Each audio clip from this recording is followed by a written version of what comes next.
Ma'am, ये जो IVF और टेस्ट ट्यूब बेबी के थ्रू जो बच्चे पैदा होते हैं,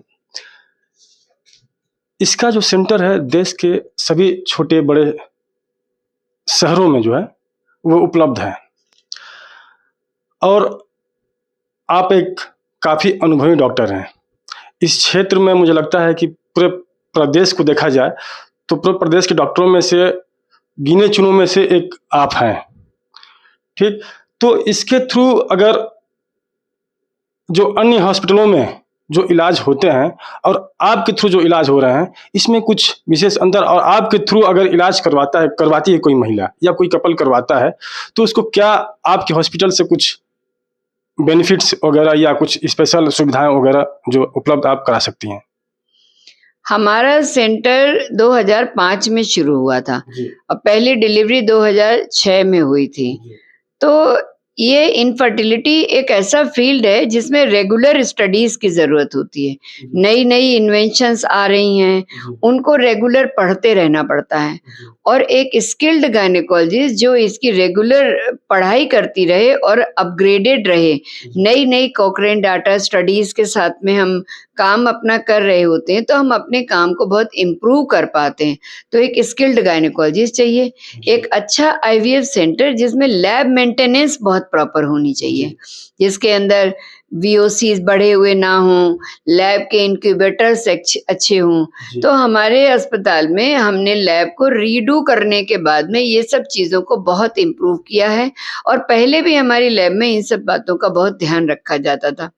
इसकी वजह से हमारे रिजल्ट्स काफ़ी अच्छे हैं, और हम हर साल की एक डाटा एनालिसिस बनाते हैं, उससे भी ये पता चलता है कि रिजल्ट्स हमारे कितने अच्छे हैं। तो ये सब चीज़ों की ज़रूरत होती है। तो अक्सर ऐसा कहा जाता है जो पुरानी लैब्स होती हैं उनके रिजल्ट्स हमेशा बेटर होते हैं। तो हमारा पहला आईवीएफ सेंटर है इस पूरे क्षेत्र का, पहला आईसीएसआई ट्विंस और पहला आईवीएफ गाजियाबाद एरिया का, बल्कि मैं ये कहूँगी नॉर्दर्न यूपी में, मतलब आगरा के बाद में हमारा पहला सेंटर था जहाँ हमने सबसे पहले स्टार्ट किया है। और भगवान की कृपा से जो हमारा पहला बैच लगा था उसी में हमारी 3-4 प्रेगनेंसीज पॉजिटिव आई थी। 2005 में सेंटर खोल के 2006 की शुरुआत में ही हमने उन मरीजों की डिलीवरी कराई थी। और इक्विपमेंट्स भी हमारे पास अपग्रेडेड हैं। इसमें इक्विपमेंट्स भी आपको रेगुलरली बदलने पड़ते हैं। अगर इक्विपमेंट थोड़ा पुराना हो जाता है तो उसकी वर्किंग थोड़ी कॉम्प्रोमाइज हो जाती है। तो इसके लिए अगर इक्विपमेंट को टाइम टू टाइम आप चेंज करें, इंक्यूबेटर्स वगैरह बदलें, तो रिजल्ट्स आपके कंसिस्टेंट और अच्छे रहते हैं। का लैब है, वो लैब आपको, आप सभी दर्शकों को वो लैब जो है दिखाएंगे, और चलते हैं अंदर, लैब के अंदर देखते हैं।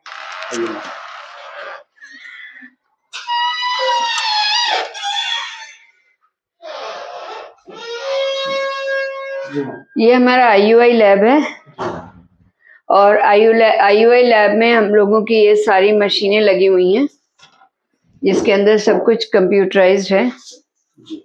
और ये लेमिनार एयर फ्लो, ये हमारी एम्ब्रियोलॉजिस्ट हैं मिसेस विजया, और ये यहाँ पर मैक्सिमम काम करती हैं।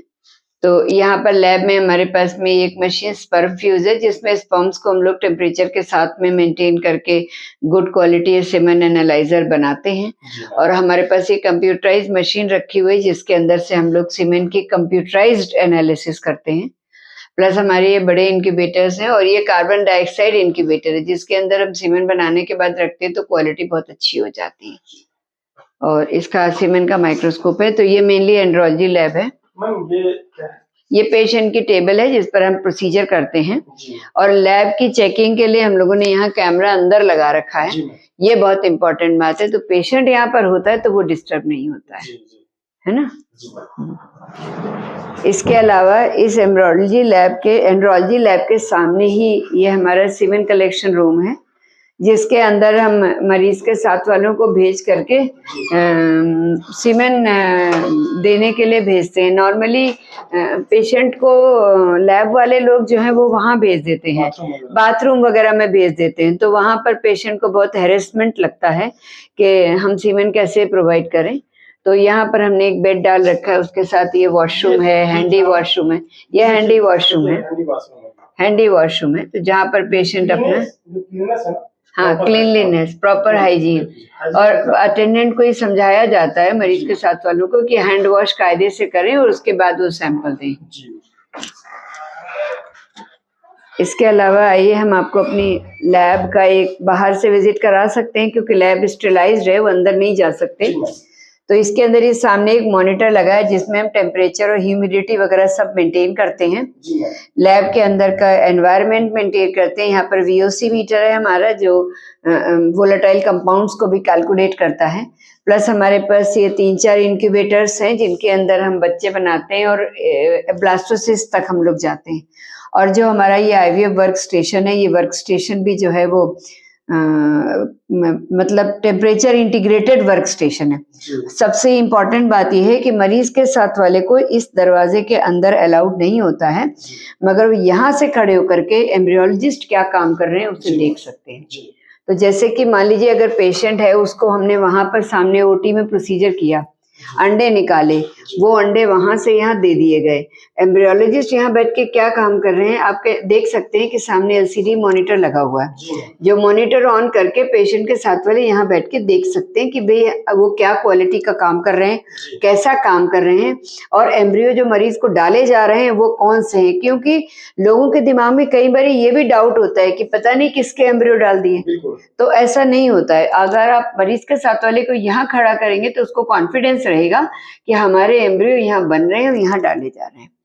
कॉन्फिडेंस के साथ यहाँ जो आपका कॉन्फिडेंस है उसको भी डेवलप किया जाता है।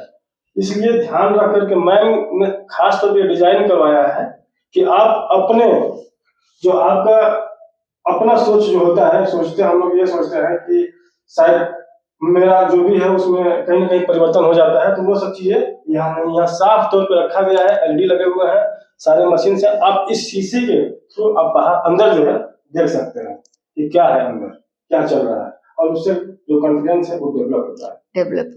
सबसे बड़ी बात है कि हमने उसकी सेटिंग भी सामने लगवा रखी है। तो अगर किसी को, कई बार हमारे पास डॉक्टर्स आते हैं, कई बार हमारे लैब डायरेक्टर्स आते हैं, उनको नॉलेज होती है कि लैब में क्या ह्यूमिडिटी होनी चाहिए, क्या होनी चाहिए, तो वो क्लियरली यहाँ देख सकते हैं। तो इससे आप ट्रांसपेरेंसी मेंटेन करते हैं मेनली। आइए इसके अलावा आपको हम दिखाते हैं कि हमारे लैब के साथ में ये ऑपरेशन थिएटर है। इसमें तो खैर कुछ खास देखने का है नहीं, लेकिन मेन चीज ये है कि यहाँ से एक ये पूरा गलियारा लैब के चारों तरफ कवर किया गया है। आइए यहाँ से आपको दिखाते हैं ये पूरा। इससे यहाँ की जो क्लियर एयर होती है, ये यहाँ ही से इसका AHU सिस्टम लगा हुआ है, तो पूरी क्लीन होती है। तो लैब के अंदर का जो एटमॉस्फेयर है, जो क्लीनिंग है और जो उसकी स्टेरिलिटी है, उसकी मेंटेनेंस के लिए बफर एरिया बहुत जरूरी है। देखिए, बफर जोन का खास करके ध्यान रखा गया इस हॉस्पिटल में। कहीं भी अगर पॉश एरिया में आप जाते हैं किसी हॉस्पिटल वगैरह इलाज करने के लिए, तो इतना ध्यान नहीं रखा जाता है। खास करके ये जो गणेश हॉस्पिटल है गाजियाबाद के अंदर, आप देख सकते हैं मैम साफ तौर पर ले चुके दिखा रहे हैं कि देख लीजिए एक बफर जोन।